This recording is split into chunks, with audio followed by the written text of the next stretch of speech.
weather radio's warning device. During potentially dangerous weather situations, specially built receivers are automatically activated to warn of impending hazards.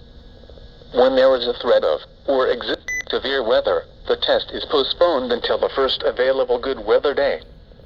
Reception of this broadcast, and the warning alarm, will vary at any given location. This variability, normally more noticeable at greater distances from the transmitter, may occur even though you are using a good quality receiver in perfect working order. The warning alarm will be activated for warnings in selected watches affecting locations in portions of West Kentucky, Southeast Missouri, Southern Illinois, Southwest Indiana, and Northwest Tennessee.